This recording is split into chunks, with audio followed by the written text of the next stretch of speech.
So what I really liked about this chapter is that it focused on kind of the theoretical background behind what they are doing in the rest of the book, looking at all the technology tools and digital literacy. And so they're really focused on kind of the idea of what is reading and what is reading comprehension. And what they're looking at is really applicable whether it's digital reading or print reading. They talk about some slight differences between the two, but really this chapter is kind of looking at just what is the way we understand reading in general. So there are really three things that we take into consideration when we think about this. Some theorists take in a lot more, but to try to be as simple and straightforward as possible, we look at the reader, the text, and the context. So what they brought up for this, and there's lots of different theories that go into each one of these things, and we could make it as complex as possible, but just for what they looked at for reader, text, and context. For reader, here's one thing they looked at. This is looking at what a reader is actively doing before, during, and after reading, and these are things we're all familiar with. But whether it's digital or print, these are things that a reader has to do internally while reading a text. And these are all things that we look at strategies to help with and have theories behind.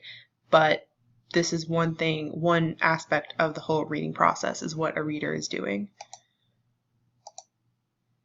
Next, here's another box they had for an individual reader.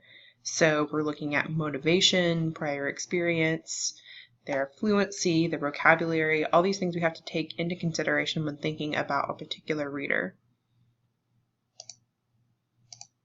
And finally, the last thing they brought out, this is specific to online or digital reading, but even though this is specific to online reading or digital reading, it's really not that different than some of the things they bring up for print reading.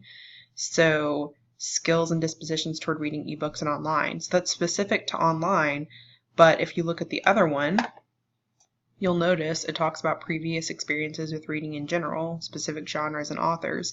If we kind of think about online reading as almost a specific genre that requires different experience, it's really the same thing. It's the same with the rest of these. Exposure to explicit instruction for digital reading. We also need exposure to explicit instruction for nonfiction, for fiction, for visual text. You always need explicit instruction for any type of new text you're encountering, like a drama. Attention span, also important in print literacy. And willingness to participate, again, motivation, but particularly with this type of text. So we really see that when we're looking at digital literacy, it's really just skills that flow from print literacy, but just need to be specified and practiced with in the digital literacy context. So moving on to text. So besides looking at what the reader is doing and reader motivations, we're looking at features of the text. So in this case, we're looking at digital text. We have format, access, all the different types of things we're looking at in a digital text.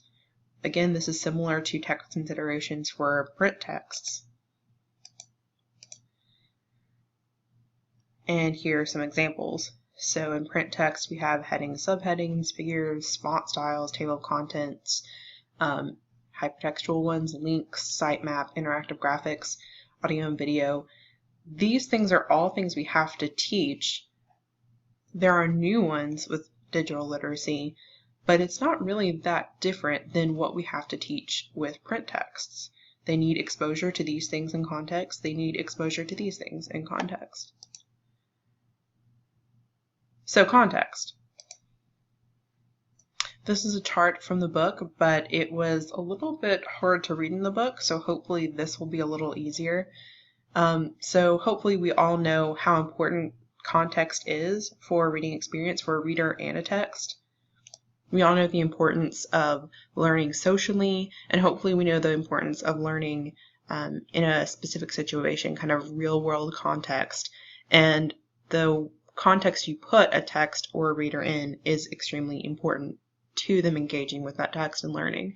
So in this chart that they included, it's kind of trying to map out our current context for relevant reading. So we'll zoom in on a few of these. So they look at peer culture, needs to be connected, reading needs to be connected socially, openly networked. So reading and writing can be shared and kind of looked at in various spaces. It connects home to school and school to home and school to social settings. Academic, it kind of drawing a connection from their social lives, their culture to the academic setting, so it's relevant for them. Shared purpose, so a community kind of works together.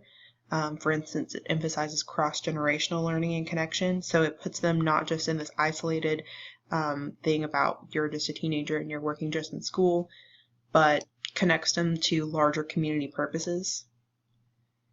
Interests, pretty obvious. Foster interest and also focus on what their interests are. And production-centered, looking at creating, experimenting, designing, actively producing things. And that generally means not just a paper. Papers aren't something that really go out into the real world beyond academia. And so maybe there's a paper involved, but then also some other things like a blog or some sort of demonstration or sharing of knowledge where other people have access to it in a way that's meaningful to people in the real world. So I think this is a really nice chart that talks about connected learning, whether it's reading or any other type of learning, and it kind of shows the culture that drives good learning. And so with all of that in mind, this is the model that they came up with. If you get into literacy studies, you'll see about 1.5 billion different models for reading, but here is what they are going to focus on, it looks like, for the rest of the book. So their model is encounter, so the way teens receive a certain text to work with. They have examples, whether they search for it, stumble upon it, maybe it gets shared with them. And then you have this kind of simultaneous thing of engaging and evaluating, kind of evaluating as a part of engaging, reading, curating, deciding, sharing, judging, making sure it's good, determining its value, managing the distractions, which might fit more in engaging. But then after that, there's this other right here, the sharing aspect, providing it for others, sharing it with the larger community or with their social group.